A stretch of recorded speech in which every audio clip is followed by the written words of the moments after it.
I have a 2011 Jeep Wrangler Sport with 35-inch rear tires, and it has a lift kit. And if you're having a hard time finding the proper length of stabilizer links, hopefully I can help you out. Okay, my rear stabilizer links are 12.5 inches long from here to the bottom of them, right there. The reason why I'm replacing them is because these ball studs are shot. All right, and this one came out on the driver's side. So what you want to do is you want to remove the top first. Mine was a 19 and a 17 wrench to hold the stud. These are not factory, these are aftermarket because it has a lift kit on it.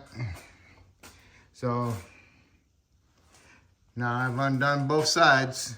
Now I got to raise it up even higher so I can get access to my shock bolt, because I need to take my rear shock bolt out so I can take my shock out of the way and remove the stabilizer link bolt at the bottom. Okay, I put a jack stand underneath my rear axle assembly and jacked it up a little bit to relieve the tension on my rear shock. I removed my bolt and my nut. Those were 18 millimeters. And now I can get access to my lower stabilizer link bolt and nut. Okay, the lower bolt was an 18 millimeter and the nut was an 18 millimeter as well. I got my replacement and I lined it up with my old one. It's pretty darn close. And this one's adjustable. So my replacement is for a 2.5 inch jacked up Jeep.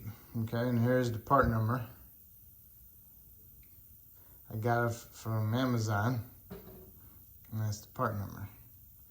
All right, so get yourself some anti-seize. Gonna put it on our ball stud and our bolt. Okay, according to the instructions, they give you some washers. They want a washer on both sides of the lower part of the link. Okay, so here I have it. So now I can stick that up through the hole and put my nut on and tighten it up. All right, got the bolt through, washer, link, washer, nut. Okay, before you tighten that up, get the upper part through there and get your nut started. Okay, now you can go ahead and tighten up your lower bolt for your link kit. After you get the lower link tightened up, then you want to go ahead and put your shock in there and get it lined up in the hole. And you notice right there, shock is hitting that link bolt. So let's keeping that from getting lined up. So line it up best you can, get that bolt started, and then thread it all the way in there. Make sure you got some anti-seize on it. Gonna help it out. You might want to grind the tip to a point a little bit, you know, put in a grinder and go like that with it. Maybe that'll help you start it in the hole. I just used my impact and screwed it in there, put my nut on there and tighten it up. You probably want to torque them to like, this one probably like 50 foot-pounds, 45, and probably 40 on the top one. Okay, so once you got that one done, still gotta wait to get the other one together before you tighten that. Go ahead and do the passenger side or the other side. Okay, driver's side, remove the rear bottom shock bolt, remove the bottom link bolt, reinstall the new link with the new washers and the bolt. Get the top one started, tighten the bottom one, and then get your shock bolt started and then tighten it. All right, now I need to tighten up my upper link nut. There's no hex on here to hold it with a wrench. This is what they want you to do. They want you to stick a Allen in there, and the way you tighten it is you put a wrench on here and you turn this to loosen it. And as you loosen it, it goes the opposite direction and draws the nut in there tight. As soon as you get it snugged up, you want to stop because you don't want to break your Allen. Okay, now that you got that snugged up, kind of a little tight, but you don't want to tighten it so much that you strip it out.